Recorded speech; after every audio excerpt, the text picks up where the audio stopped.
یہ بات ازر من الشمس ہے کہ اس کائنات کی لینگویج سائلنس ہے۔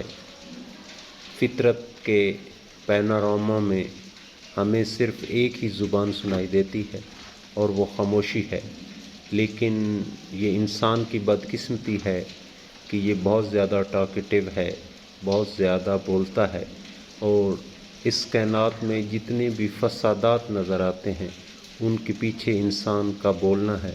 اللہ تعالیٰ نے یہ فیکلٹی بولنے والی، یہ صلاحیت ہمیں اس لیے دی تھی کہ ہم ضرورت کے تحت کمیونیکیٹ کر سکیں، لیکن ہم نے اس کا بہت زیادہ غلط استعمال کیا، اور غیر ضروری بولنے سے اس وقت دنیا میں جتنی بھی تفریقیں نظر آ رہی ہیں، دنیا میں جتنے بھی فسادات ہیں، دنیا میں جتنے بھی پریجوڈس ہیں، دنیا میں جتنے بھی ڈیفرنسز ہیں، وہ صرف اس زبان کا شاہکار ہیں۔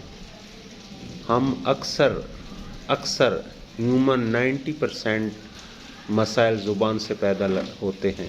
ہم بیک بائٹنگ، غیبت کرتے ہیں تو زبان سے کرتے ہیں، ہم کسی پر تہمت دھرتے ہیں تو زبان سے کرتے ہیں، ہم کسی سے بحث و مباحثہ کرتے ہیں تو زبان سے کرتے ہیں، ہم کسی کو اذیت پہنچاتے ہیں تو زبان سے پہنچاتے ہیں۔ لہٰذا یہ وہ آرگن ہے جس کے مس یوز نے اس کائنات کو فسادات سے بھر دیا۔ اس لیے صاحب معرفت کہتے ہیں کہ جب تک آپ کی زبان پر اور آپ کے دماغ میں سائلنس پیدا نہیں ہوتی، آپ معرفت الہی حاصل نہیں کر سکتے۔ پہلی کنڈیشن ہے کہ there should be silence in and out, تو اس لیے اپنی زندگیوں میں سائلنس پیدا کریں۔ آپ کو پتہ ہے کہ کھوکھلا برتن جو ہوتا ہے وہ زیادہ بجتا ہے، تو اس لیے اکثر دیکھا گیا ہے کہ کم علم لوگ، کم شعور رکھنے والے لوگ وہ بہت زیادہ بولتے ہیں۔ ہم بھی اس فیز سے گزرے ہیں، غیر ضروری لمبی باتیں کرتے رہنا، اور ان باتوں کا کوئی مقصد نہیں ہوتا۔ ایک بزرگ نے کہا بھی ہے کہ جو بہت زیادہ بولتا ہے وہ سچ اور جھوٹ کو ملا کر بولتا ہے۔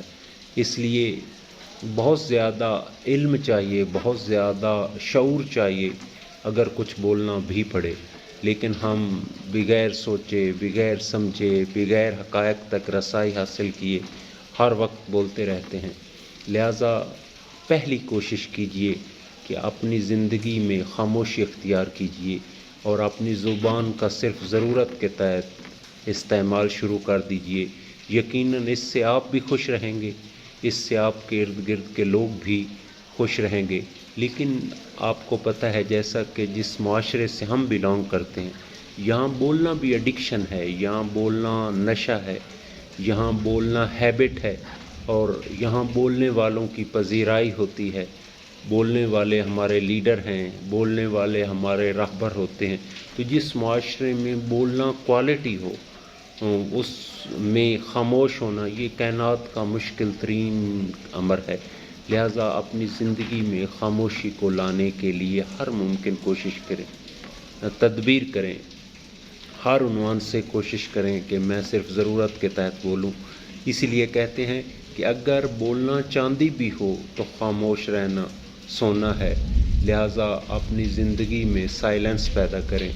آپ کو پتہ ہے کہ ماہرین سائنس نے یہ ثابت کیا ہے کہ انسان جب بولتا ہے تو اس کے اندر ایسے ہارمون جنم لیتے ہیں جو اس کے اندر انگزائٹی پیدا کرتے ہیں۔ یعنی جب ہم بہت زیادہ بول رہے ہوتے ہیں تو ہمارے اندر انگزائٹی پیدا ہوتی ہے۔ اس لیے مکمل حالت سکون تک پہنچنے کے لیے اپنی زندگی میں خاموشی پیدا کیجیے، اور غیر ضروری کومنٹ کرنے سے، غیر ضروری معاملات میں ٹانگ اڑانے سے، اور دوسرا بھی خاموشی کا اپنا ایک رعب اور دبدبہ ہے، خاموشی کی اپنی ایک وجاہت ہے۔ خاموشی سے آپ کی شخصیت سوبر ہو جاتی ہے اور آپ غیر ضروری مسائل سے بچ جاتے ہیں، اور روحانی عنوانات سے پہلی منزل ہے کہ ہم خاموشی اختیار کریں۔ اللہ تعالی ہمیں خاموش رہنے کی توفیق عطا فرمائے اور غیر ضروری الجھنوں سے بچنے کی توفیق عطا فرمائے، اور حقیقی مقصد زندگی جو ہے وہ انلائٹن ہونا ہے، وہ صاحب معرفت ہونا ہے، اور اس معرفت کی پہلی سیڑھی کا نام خاموشی ہے۔ Thanks very much.